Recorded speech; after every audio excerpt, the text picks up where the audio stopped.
Hi guys, it's Dr. Hardy and I'm back to do a little Q&A about my previous video on the topic of medical kidnapping.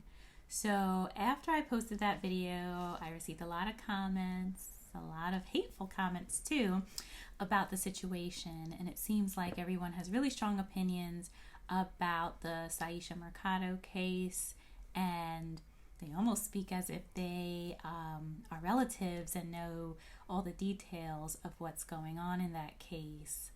I know that I don't know all the details as well.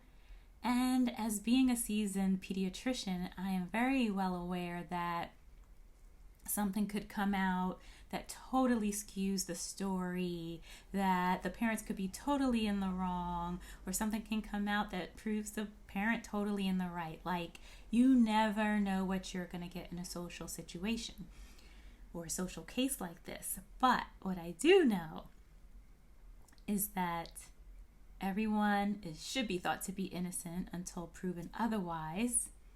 And I do know that real cases, whether you believe one side or the other, happen like this, where it seems like they're taking the child away illegitimately. So let's see here my little Q&A. Someone brought up the vegan diet and was going on a long thread with me about that. And my opinion is, it doesn't matter what you think. It doesn't matter if you agree or not. It doesn't matter if you think someone should have meat and that's abuse if you don't give meat. What matters is what's evidence-based in the literature. So you can have your strong beliefs that a baby needs this amount of meat to grow and develop and the outcomes, but there are multiple articles and cited by the American Academy of Pediatrics that a baby can grow and develop with a vegan diet, whether I agree with it or not, whether you agree with it or not. So when things come to court or are presented to a judge, the judge is going to ask for the evidence, not your opinion. So if a judge reads that, they're going to say, well, multiple studies show that there's no harm in a vegan diet if done with guidance and appropriately, because there are all these other cases that show children growing appropriately on a vegan diet. So that probably won't hold up in court as a reason to take your child or someone's child away. So we can have our opinions all day long about the vegan diet, but that opinion that's not evidence-based will just get tossed. Let's see here. Another thing I mentioned in that thread, that heated thread, was about this case really being about vitamin B12 shot refusal. And some people have inboxed me saying it's not about that, it's about other things and all of these opinions. And, in cases like this, I don't know what to believe or who to believe. All I do is try to find as much as I can about the cases and try to give input on both sides.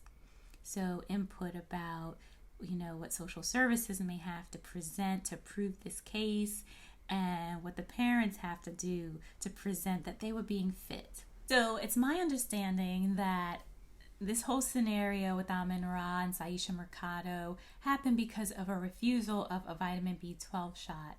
And the family says that they did not refuse the vitamin B12 shot, and I found this audio clip online. So let's take a listen.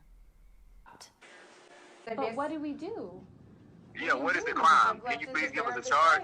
But who said we neglected? You refused the B12 shot today. I didn't refuse it. I said his father was on his way. No. There was no refusal. So you're saying you're taking my child away from me? I am. Right now, That's you not can't gonna take happen. my child away from me. So right now, after listening to that, it's hard to believe that that is not the reason this whole case happened.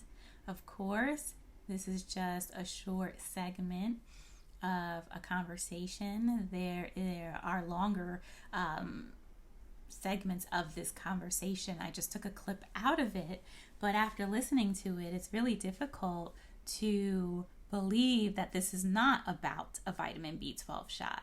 Could it still be something different? Could the story still evolve? Yes. But as of right now, this is the information that I have. As more information is released, then we can discuss that and maybe formulate a different reason as to what happened, as to why the children were taken away from them.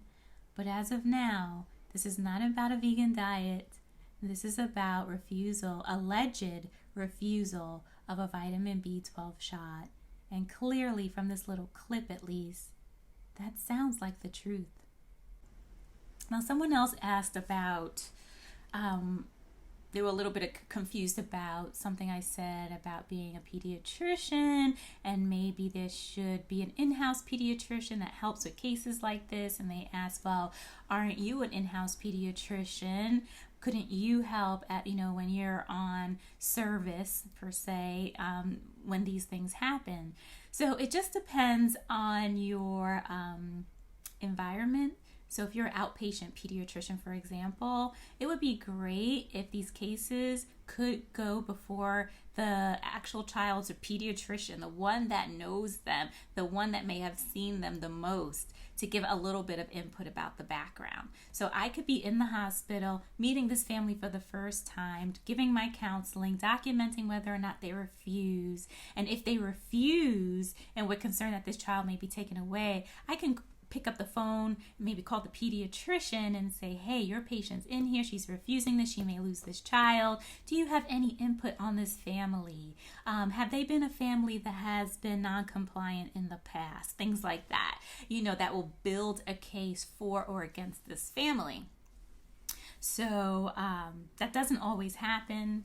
Sometimes the inpatient pediatrician is just too busy and cannot get to it at that moment, and the child's getting taken away right now, and I may be there in the emergency room helping out with something else, or in the OR helping with the delivery. So it's not all clean cut, like things happen at the right time and I'm twiddling my thumbs and I get a call that I have the time to make a call and try to find this pediatrician, or they may have to call me back because they're seeing patients during the day as well, or they may be out of town. So, things like that. So if there was a system in place where maybe the pediatrician, the primary pediatrician who sees the patient on an outpatient basis, would have to review all their cases.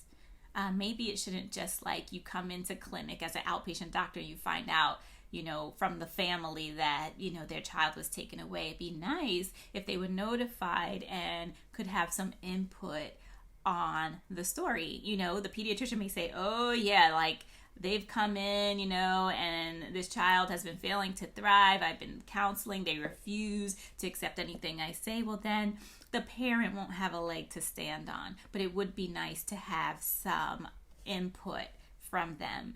So there are other cases, especially tertiary care, children's hospitals, usually have teams, like a social work team, and there are different people on the team that will discuss the cases, but it's also not a perfect system. So again, that team may be meeting the parent for the first time, even though we consult a specialist in abuse, and the team comes into play too, and all these factors are coming into play. Still, it would be nice to say to the parent, maybe, do you want to speak to your primary doctor to see what they think? I definitely have been in scenarios where I encouraged parents to call their pediatrician when they didn't believe me, or if I say, the white count's high, it looks like your baby has an infection, and they're like, no, the baby's fine.